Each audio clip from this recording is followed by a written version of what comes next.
Miremos bien nuestro planeta. Ahora acerquémonos al centro de la gran esfera en la que vivimos.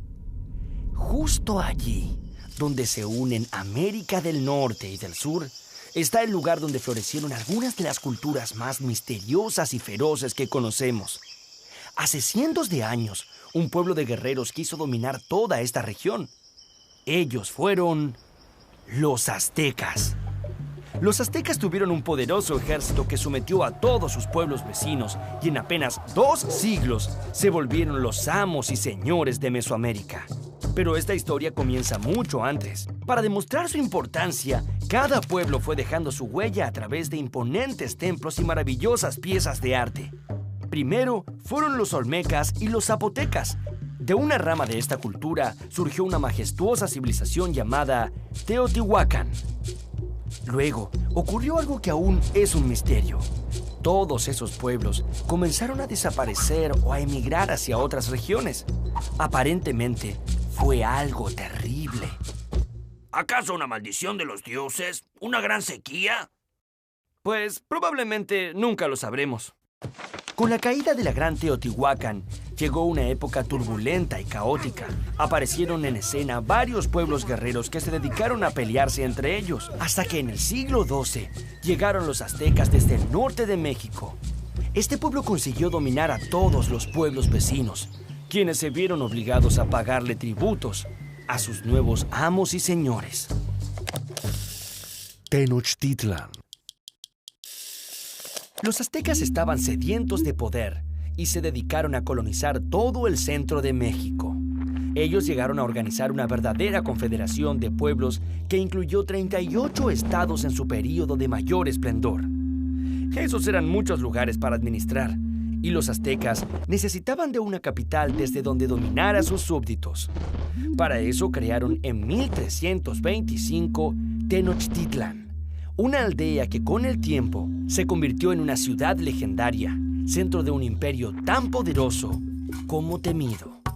Tenochtitlan estaba construida sobre un islote en el centro de un gran lago. Si pudiéramos viajar en el tiempo a esta gran ciudad, veríamos cómo los canales se conectan con los campos, centros urbanos y el resto de los lagos. Esta es una ciudad llena de tránsito y mucho bullicio. Y es que Tenochtitlan fue tan grande que llegaron a vivir más de 250,000 habitantes. Si miran bien hacia el horizonte, podrán descubrir las montañas que rodean la ciudad y que se elevan al cielo, casi hasta llegar a tocar a los mismísimos dioses. A los aztecas les gustaba tanto este paisaje que levantaron unos 25 templos de forma piramidal que imitaban el viaje que hacen las montañas hacia los cielos. Estos templos buscaban imponer temor y respeto entre los pobladores, ya que en sus cúspides, sobre los altares de piedra, se llevaban a cabo las ceremonias de los sacrificios humanos. La dieta azteca. ¿Les gusta el maíz, el chocolate, el cacahuate o el tomate? Pues a que no adivinan de dónde vienen. ¡Los aztecas! ¡Así es! Los pueblos de Mesoamérica comían muchas cosas sanas y sabrosas, otras tan extrañas que ni se imaginan. Las madres de la época se valían del maíz para alimentar a sus niños. Sí, el mismo maíz con el que se hacen ahora las tortillas mexicanas. También fueron las primeras en descubrir el chocolate. Lo bebían batido y aromatizado con miel y vainilla. También conocían los frijoles, la calabaza, el melón, los chiles verdes y rojos y los aguacates. Todos estos alimentos se los debemos a los antiguos habitantes de Mesoamérica. Los aztecas comían realmente de todo, incluso insectos y perros. Y no nos olvidemos del gusanito de Manguey, como yo. Ni se olviden de mis primos, los saltamontes, las hormigas y las larvas que también forman parte sustancial de la dieta de los aztecas. Oye, se le abrió el apetito. Oye, era solo una broma. Oye, no. Déjame salir. Las chinampas. ¿Te has alimentado bien? Recuerda que necesitas muchas energías, mi pimpollito. Sí, claro, lo he hecho, mami. Los aztecas se preocuparon especialmente de que la población que aumentaba día a día tuviera que comer. Sin embargo, había un problema. No había suficientes tierras para la actividad agrícola, principal fuente de recursos del imperio. En el año 1265, una prolongada escasez de alimentos afectó a los aztecas. Entonces, Acatonalí, líder del imperio, propuso al Consejo de Ancianos la más ingeniosa de las ideas: poner sobre el lago unas varas y limo para así construir islas artificiales y cultivar encima de ellas. A estas islas artificiales las llamaron chinampas y permitían convertir grandes secciones pantanosas en campos fértiles. Además, la obra se complementaba con redes de regadíos y con el uso de excrementos humanos como fertilizantes. ¡Guácala! Tan buena fue esta idea que una familia de 5 personas que labraba un campo era capaz de producir más del doble de lo que necesitaba para alimentarse. La vida en combate. Los aztecas estaban casi todo el tiempo en guerras con pueblos enemigos. Uno de los grandes anhelos de ir a los combates era capturar a guerreros de pueblos adversarios para los sacrificios rituales. Ellos creían que cuanto más feroces fueran los guerreros capturados, más satisfechos estarían los dioses. Durante las batallas, los aztecas escondían sus rostros tras máscaras que representaban dioses y animales de enormes poderes. Para dominar esta extensión se valieron de muchas herramientas. Una de ellas fue infundir temor. Mediante una actitud férrea y despiadada, lograron hacer que nadie quisiera salirse de la raya y así mantener bien unido a todo su territorio. Pero no todo era violencia, ya que los aztecas lograron establecer fuertes lazos comerciales con pueblos vecinos.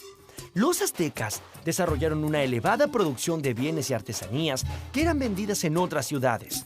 Los comerciantes viajaban de un lugar a otro y gracias a esto, los aztecas tuvieron un doble beneficio. Por un lado, muchas riquezas y por otro lado, averiguar qué estaban tramando esos pueblos. Aquellos que se dedicaban al comercio de mercancías de lujo tenían también una actividad que era secreta. Servían como espías al soberano azteca. El conocimiento. Muchas civilizaciones se han preocupado por dejar plasmada su visión del mundo y así poder transmitir sus proezas y sus conocimientos de generación en generación. Pues bien, los aztecas dejaron constancia de su historia de conquistas y dominio militar a través de unos símbolos inscritos sobre pieles de venado o telas de algodón. Estos códices repletos de coloridos dibujos son documentos históricos en los que se registraron muchos aspectos de su vida cotidiana. A pesar de los códices, los aztecas no lograron tener un método efectivo de escritura. Como carecían de alfabeto, la representación de un animal u objeto debía realizarse mediante la combinación de dibujos. Para entenderlo mejor, veamos un ejemplo. Escribían el nombre de su capital, Tenochtitlan, dibujando una piedra. Eso era Tena, de la cual brotaba un cactus de nopal. Eso era Nochtli. Como ven, la escritura azteca era muy limitada, así que tuvieron que apoyarse mucho en su tradición oral. Este debe haber sido uno de los motivos por el que exploraron tanto la poesía como método de comunicación. De hecho, había un poema para cada ocasión. Poemas guerreros, poemas sagrados, poemas históricos y poemas enamorados. Esta forma de expresión estaba muy ligada a la música. Poeta y cantor se designaban como la misma persona. Y dice: queridos amigos, yo no les miento, nosotros los aztecas cantamos con sentimiento. Un sentimiento. Los aztecas vivieron muy pendientes del tiempo. Idearon un calendario tan perfecto que les permitía conocer el mejor momento para sembrar o cosechar. Incluso podían predecir grandes eventos climáticos. El calendario solar de los aztecas estaba instalado en un altar redondo en el centro del patio del Templo del Sol. Otra llamativa particularidad de los aztecas era su devoción por el número 20. ¿Qué? Sí, el número 20 era la base de todos sus cálculos, tanto como es el número 10 para nosotros. ¿Habrá sido que en la escuela les enseñaban a contar también con los dedos de los pies? La escuela era muy importante para los aztecas. A partir de los 15 años, eran instruidos en escuelas públicas que el Estado había creado para asegurar la correcta educación de los ciudadanos. Y había dos tipos de escuelas. Una era el Telpuchcali. Allí recibían instrucción en el empleo de armas, artes y oficios, mientras que en la otra, el Calmecac, los jóvenes eran adiestrados para el cumplimiento de los deberes sacerdotales. Los sacrificios. Los aztecas creían que un día el mundo terminaría violentamente y que todos los hombres morirían de una manera dramática. Para posponer este trágico final, deberían hacer constantes sacrificios a los dioses. Según sus propias creencias, la sangre mantenía vivo al sol. Así que para mantener el orden del mundo y tener buenas cosechas, los sacerdotes debían sacrificar a muchos animales e incluso hombres y mujeres. Luego de esto, ofrecían sus corazones a los dioses, aunque morir en estas ceremonias por lo general era un gran honor. El dios absoluto de los aztecas se llamaba Ometecutli. Bajo su mando había otros dioses que intervenían en los asuntos humanos. Entre ellos, el más popular fue Quetzalcóatl, la serpiente emplumada, a quien se consideraba el gran benefactor de la humanidad. La verdad era que Quetzalcóatl no se llevaba nada bien con Tezcatlipoca, un dios que exigía muchos sacrificios humanos. Hubo un enfrentamiento entre estos dioses. Quetzalcóatl fue expulsado de la ciudad sagrada de Tula. Cuando desapareció en el horizonte en una barca de serpientes, una profecía aseguró que algún día volvería por el mismo lugar que había partido para imponer un nuevo orden y acabar con los sacrificios sangrientos. Los aztecas tenían muy presente aquella profecía y era posible que algún día se cumpliera. Las guerras floridas.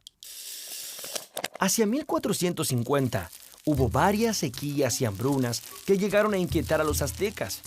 Preocupados por ello, el líder azteca Moctezuma I consultó a los sacerdotes.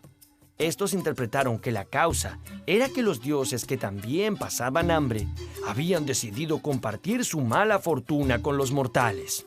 Pero los aztecas hallaron una solución rápida al problema: buscar más corazones para alimentar a los dioses. Así nacieron las llamadas Guerras Floridas, un combate ceremonial en el que los mejores guerreros se enfrentaban entre sí hasta que uno de ellos era derrotado. Como premio a su victoria, el vencedor recibiría la muerte. Pero no una muerte cualquiera, sino una gloriosa. El premio a su victoria sería ser sacrificado y que su corazón sirva de alimento para los dioses. El fin de los aztecas. Cuando el conquistador español Hernán Cortés arribó al Valle de México en 1519, Moctezuma II, el rey azteca, creyó que este señor vestido con originales ropajes y montado en unos extraños animales llamados caballos, era en realidad el dios Quetzalcóatl, que regresaba de su forzado exilio para cumplir la profecía. Moctezuma recibió a los españoles creyendo que eran dioses en vez de poderosos enemigos para su reino. Esto hizo que la conquista española fuera mucho más fácil, ya que al principio los aztecas no ofrecieron resistencia. Cortés tuvo también la ayuda de muchos guerreros de pueblos enemigos de los aztecas que había reclutado en su camino hacia la capital. Un año después de su llegada, los aztecas habían sido conquistados. Tras la destrucción de su capital, todas sus tierras y riquezas fueron incorporadas a la corona española. Y así fue como pereció este imperio de feroces guerreros. Sin embargo, la fuerza de las raíces mesoamericanas se mantienen en vigor. Y todos aquellos habitantes del Valle de México aún sienten resonar dentro suyo el orgullo de los aztecas.